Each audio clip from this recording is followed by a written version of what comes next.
హైదరాబాద్ చెందిన ఒక retired lady doctor గారు గుండెపోటుతో చనిపోయారు. ఎందుకు చనిపోయారైన వాళ్ళ కుటుంబ సభ్యులు ఎంక్వైరీ చేస్తుంటే దానికి కారణం డిజిటల్ అరెస్ట్ అని తెలిసింది. ఈ డిజిటల్ అరెస్ట్ అంటే ఏంటంటే, ఒకరోజు మనకి గుర్తు తెలియని వ్యక్తుల దగ్గర నుంచి ఫోన్ వస్తుంది అనమాట. వాళ్ళు తమ కేంద్ర దర్యాప్తు సంస్థలో లేకపోతే రాష్ట్ర దర్యాప్తు సంస్థలను చెప్పుకుంటారు. అంటే కేంద్ర దర్యాప్తు సంస్థ అంటే ఎన్ఐఏ గానీ, ఎన్ఫోర్స్మెంట్ డైరెక్టరేట్ లేకపోతే ఇన్కమ్ ట్యాక్స్ డిపార్ట్మెంట్ అట్లా చెప్తారు. వాళ్ళు ఏం చెప్తుంటారంటే, మనకి మీ తాలూకా పేరు మీద ఒక కొరియర్ బుక్ అయింది, దాంట్లో ఆయుధాలు ఉన్నాయి లేదా మాదక ద్రవ్యాలు ఉన్నాయనో, లేకపోతే మీ అకౌంట్ బ్యాంక్ అకౌంట్ ఓపెన్ అయింది, అవి అక్రమ లావాదేవీలకు ఉపయోగిస్తున్నాను, బొంబాయి రావాల్సి ఉంటది, ఢిల్లీ రావాల్సి ఉంటది అని చెప్పి మళ్ళీ ఎట్లా ఏమాత్రం బెదిరామని తెలిసిగానే మనకి చెప్తారు, మా పై అధికారులు మీతో మాట్లాడతారని చెప్పి ఒక వీడియో కాల్ చేస్తారు వాట్సాప్. ఆ వీడియో కాల్ లో మాట్లాడే వ్యక్తులు నిజమైన దర్యాప్తు అధికారులాగే ప్రవర్తిస్తారు, మళ్ళీ బెదరగొడతారు. మళ్ళీ వేరే వ్యక్తులతో అసలు మాట్లాడినప్పుడు మళ్ళీ ఒక గదిలో బంధించి ఉండమంటారు అనమాట. ఎవరితో కాంటాక్ట్ చేయొద్దని చెప్తారు. దాన్ని డిజిటల్ అరెస్ట్ అని అంటారు. కాసేపు మళ్ళీ బాగా బెదిరిస్తారు. కొన్నిసార్లు 2-3 రోజుల వరకు ఈ తతంగం సాగుతుంది. అల్టిమేట్ గా ఏంటంటే మళ్ళీ డబ్బులు పంపించమని చెప్తారు.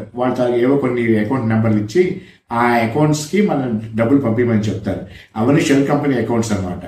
వాళ్ళు ట్రేస్ చేయడం కూడా కష్టమే. అవసరమైనంతవరకు మళ్ళీ పిండుకునే ఉంటుంటారు అనమాట. మళ్ళీ ఎవరిని కాంటాక్ట్ చేయనివ్వరు. ఎందుకంటే వాళ్ళకి భయం, మరి వేరే వ్యక్తులు కాంటాక్ట్ చేస్తే ఎక్కడ వాళ్ళ బండారం బయటపడుతుంది. చాలా బెదరగొడతారు. నిజమైన అధికారులాగే ప్రవర్తిస్తుంటారు. వీటిని డిజిటల్ అరెస్ట్ అంటారు. మీకు ఒక విషయం గుర్తుపెట్టుకోండి, ఏ ప్రభుత్వ అధికారి, ఏ దర్యాప్తు సంస్థ మనకి ఫోన్ చేసి మీ మీద కేసు బుక్ అయింది, మీరు రండి అని చెప్పరు. మరి విచారించాలంటే మనకి సమస్యను దారి చేస్తారు, లేకపోతే మనకి ఫోన్ చేసి లోకల్ ప్రాంతీయ కార్యాలయానికో పోలీస్ స్టేషన్ రమ్మని చెప్తారు. కానీ ఇట్లా బెదరగొట్టరు అనమాట.